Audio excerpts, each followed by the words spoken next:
So, Sydney, we were talking about, obviously Shachar has been on many a trip. Mm-hmm. You've been on arguably as many, if not more. Tell me about a fun kind of beside the track experience that you had. Beside the track experience is a coin term that I think we're going to have to steal now because that's amazing. I love that. I think one that comes to mind is we were going on site for a leasing customer, and we were going to basically learn more about telematics and how they're leveraging it today and how they're equipping their fleets. And me and Shachar were on this trip together, and he was in charge of the rental car. And I was expecting us to just get, like a Toyota Camry, something very low maintenance. He comes out with not just a Jeep pickup truck, which I'm fairly against in terms of pickup trucks. That is the worst one. Bright red pickup truck. We're driving down the road and... Wait. Are the doors on and the top is like, what, did you It had the ability to go top off, but we decided against that. But you decided We against decided... It had a wagon in the back. A few of us just rode it down the highway. So. We played, the hot and cold game. We rolled up in style. Yeah, rolling up to a customer in that was quite an interesting... We got some interesting looks. Now, but I wish I could lie to you and say I chose that car, but I didn't. You didn't choose it? Unfortunately. He also probably didn't ask for other options. No. He just was very okay with what that was. So let's just say for here on out, I'm going to be in charge of rental car. Deal.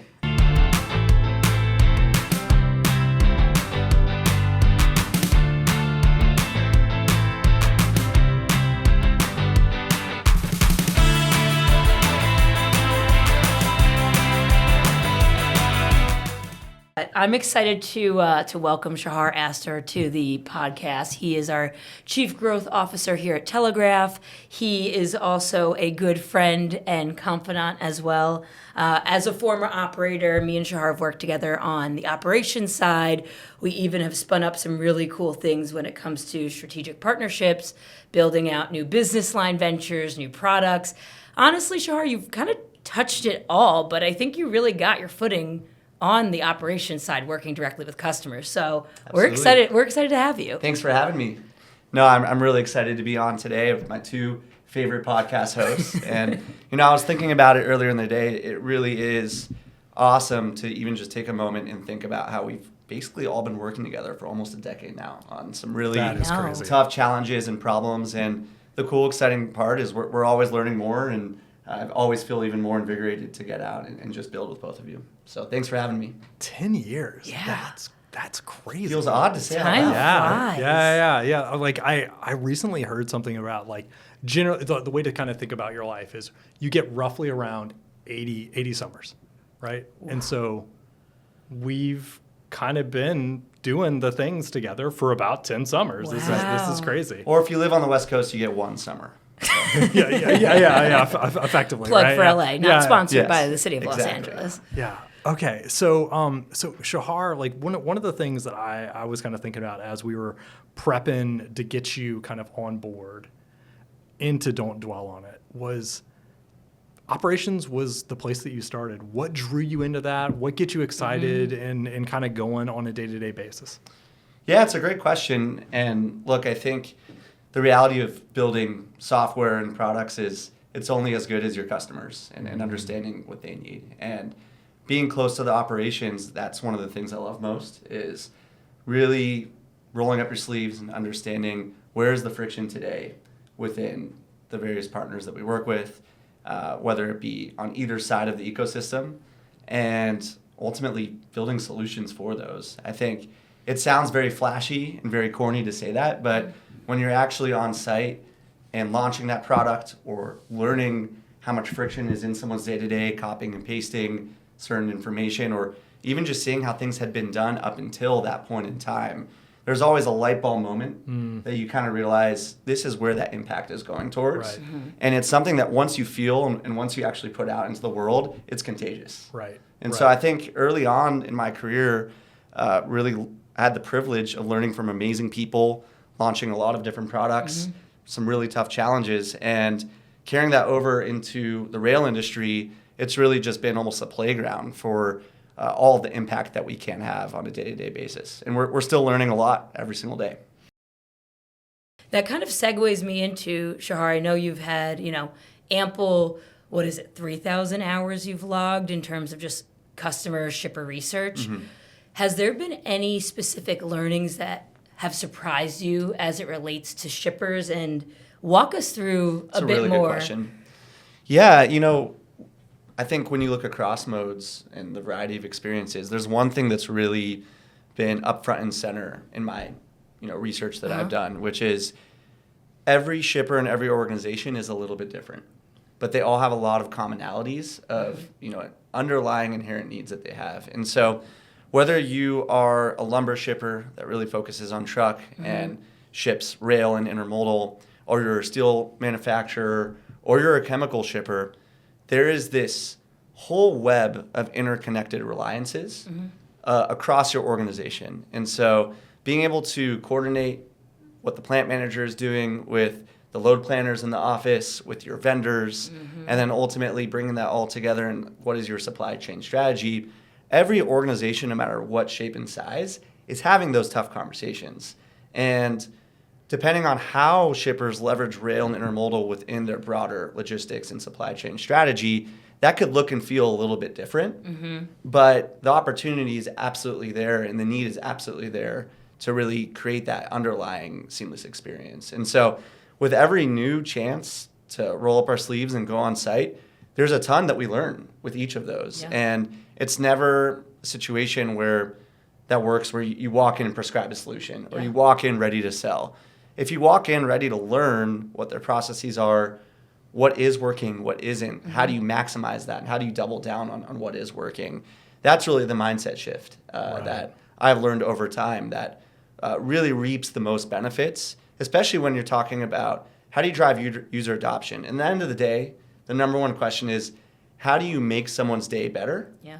That is really moving the goods at the bottom level and on the ground level. Do you feel like in a lot of these research sessions that you've had, and I mean, you've been sitting with VPs and directors on kind of procurement, you've sat down with folks that are pulling the levers and making the decisions and executing on a day-to-day basis. Do you feel like rail sits at the forefront of their decision-making process? Or because, physically rail is kind of hidden behind trees or in the backyards of people's homes, do you feel like it's often forgotten about as kind of a second or a third mode that people select or work with? And so does it get the same amount of attention that it needs? Yeah, it's a really, really good question because, in my opinion, it's definitely the latter, but for a few reasons. You do see different types of shippers, some that are more rail reliant and have a heavier portion of their business that fuels through rail. Those tend to either leverage third-party logistics companies or have an in-source team to manage that complexity. Because if you take a step out and you're one of these larger enterprise shippers, you likely move multimodal, in which a vast majority often is truck, or you are not as large of a shipper, and maybe rail is still in your portfolio, but it's not as front and center. The complexities are still there. Right. And so I think to your question, regardless of how your organization is fit, it definitely, from what we've seen, has not been front and center from a tech, budgeting standpoint, from a prioritization standpoint. And a lot of times there is a heavy reliance on, outside assistance just to be able to manage that portion of the business. Right. Now, Sydney, you've worked with a bunch of truckload customers. Shachar, you in the same respect. When the RFPs come out, if I remember correctly, heavy truck, and then there's a sprinkling of items that could go intermodal. Yep.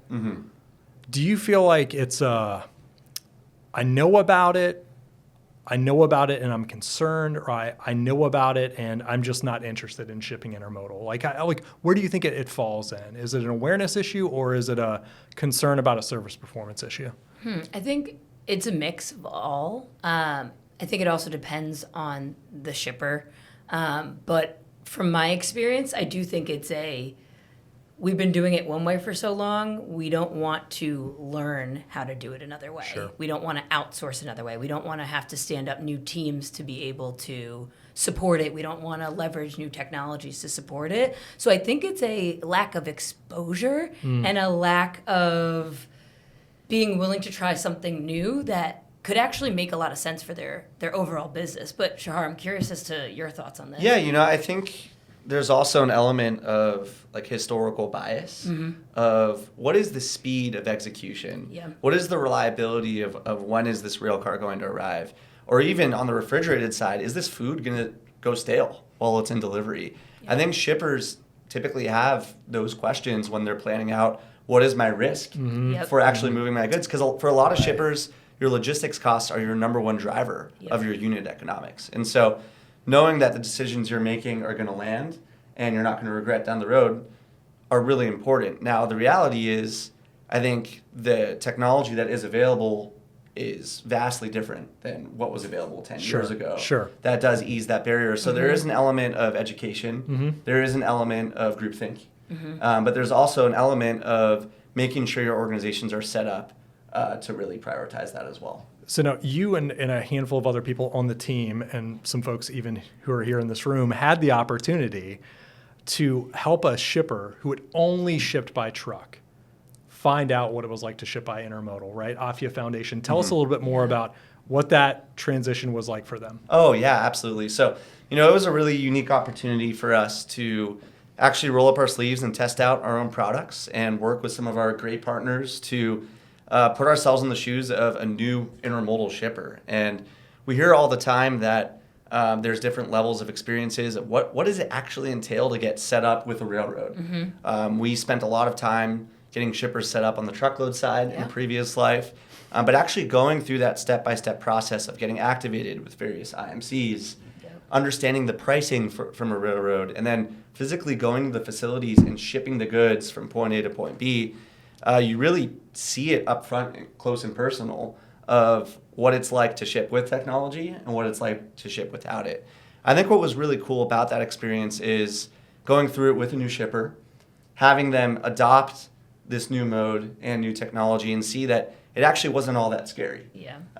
There's definitely a learning curve, but as with anything new, it's all about the people that you have on board to get trained and understand it, and the ease of use of the technology to really scale it. And so it was a great experience. It was for a good cause to help out with the LA fires, to deliver donation goods out on the West Coast. And I think all in all, just seeing what a day in the life of a new shipper is was really, really valuable for our teams. Yeah, absolutely. Shachar, for our audience, just to make sure they're also following on the same page, am I hearing this correctly, that essentially getting exposure with our shippers, getting their actual point of view, understanding those barriers and frictions up front helps actually allow them to adopt different modes, adopt potentially different technologies, and immerse themselves in, a new form of transportation maybe they're not familiar with or haven't had exposure to? Yeah, that's spot on. That's exactly it. And in the end of the day, as operators in the B2B space, but also as consumers, shippers have underlying foundational needs when it comes to being able to price your shipment, being able to track it, being able to know that you have that certainty on when it's going to arrive. And in the end of the day, everyone just wants to be able to plan better.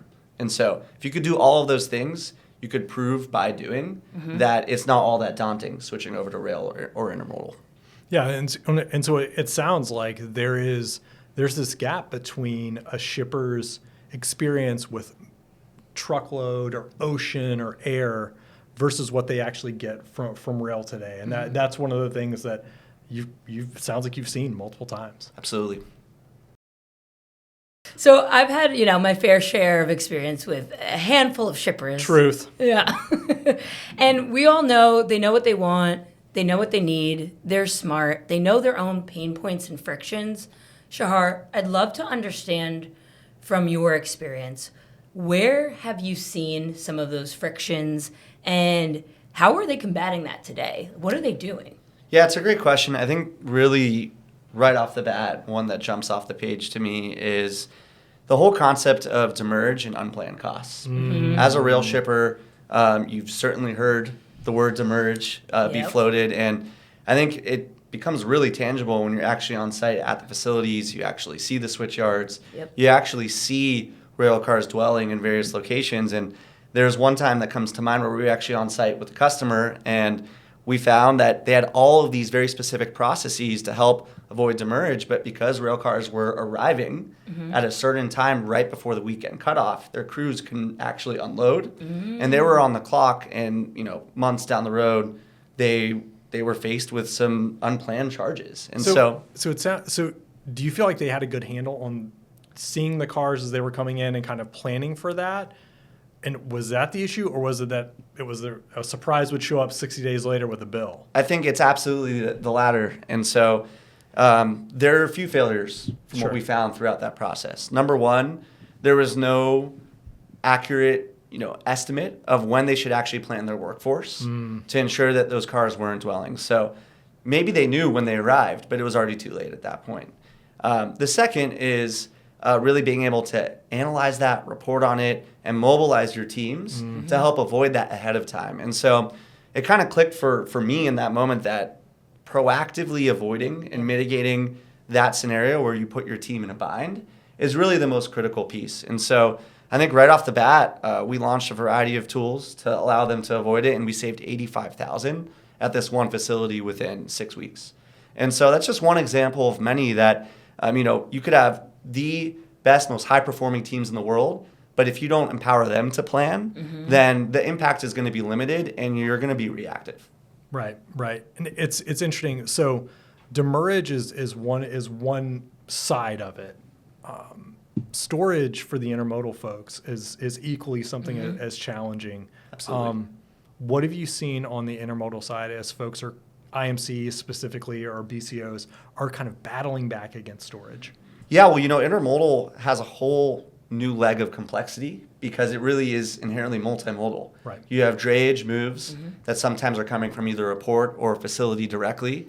So there's a whole IMC drayage to railroad coordination that is required. And so, look, my philosophy is there's a lot of data out there, but if you're not aggregating it, if you're not making it usable, then it's actually just sitting in a silo or in a vacuum somewhere. And so a lot of the cases where our customers have detention fees, storage fees, it's because they didn't have ETAs from that multimodal transition across the different legs. And so, yes, it's important to know what's on the rail. It's also important to know when the drayage driver picks it up, when that order is being billed out from the facility, and bringing all of those really critical pieces together. And so that's really my experience viewing that complexity on that side of the market. Yeah, I think one of the things that you brought up that I've found particularly interesting is, it seems like you've spent so much time out in the field alongside shippers and operators.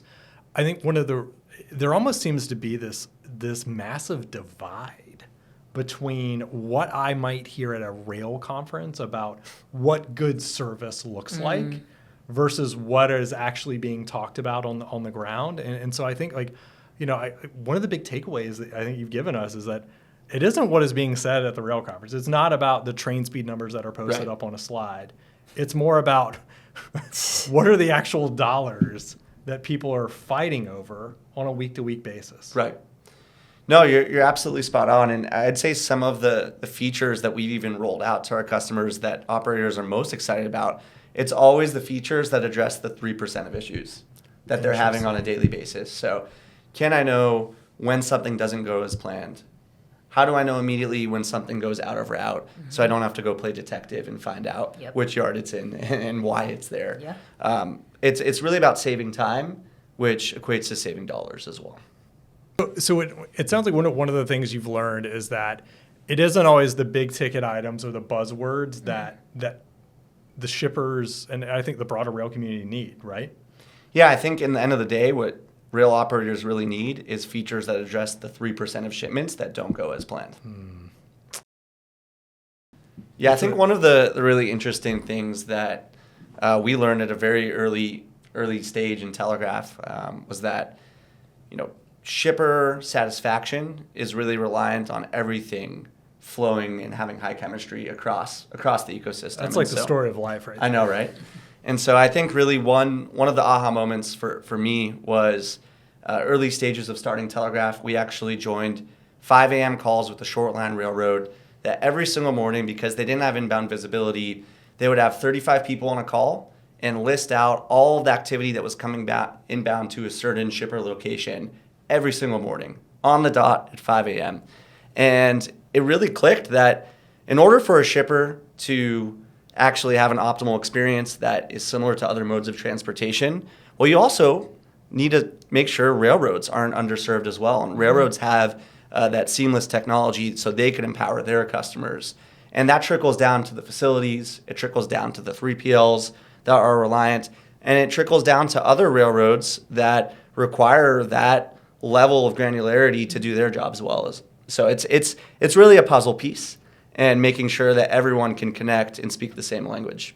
Yeah, I think what was always interesting about those calls was understanding from the shipper's point of view is that they would call the local headquarters, and the answer that would be offered of when are my cars going to arrive, they would the response was based on whatever came out of that call. And there are roughly 570 to 600 operating railroads in North America. That is happening 600, 600 Every times a morning day. at It's 5 a.m. crazy. Absolutely.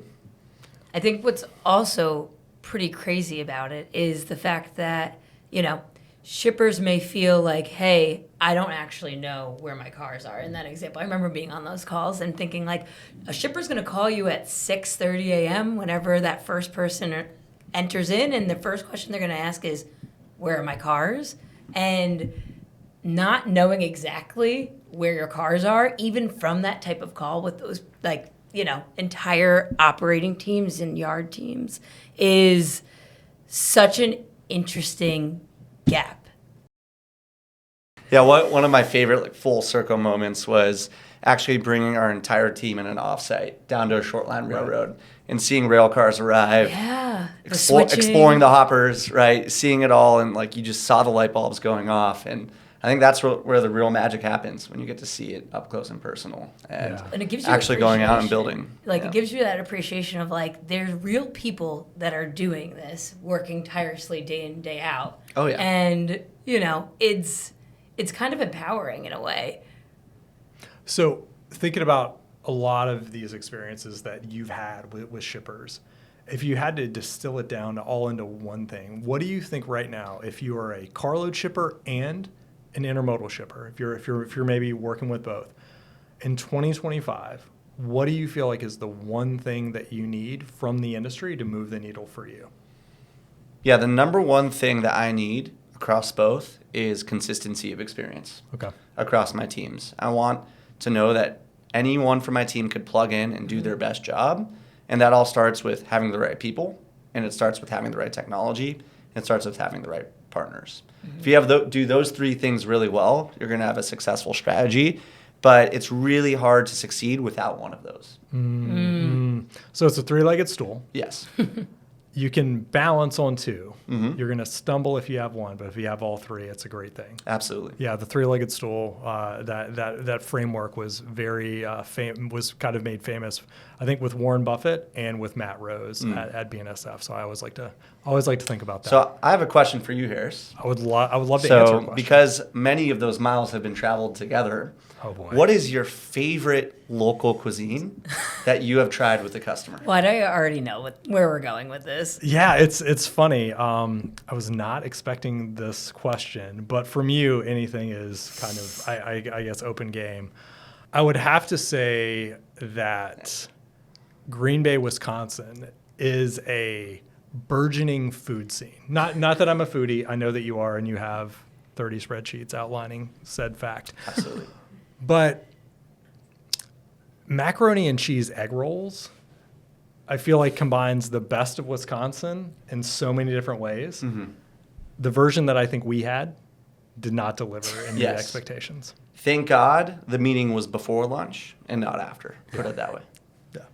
Okay. All right. So to wrap this up, Shachar, thank you so much for joining the Don't Dwell on It pod today. It's a blast. It's great to have you. I know you've been like creeping and looking in the window every now and then. I finally got the invite. It was Yeah. great. Peek behind the That's great. curtain. Yeah.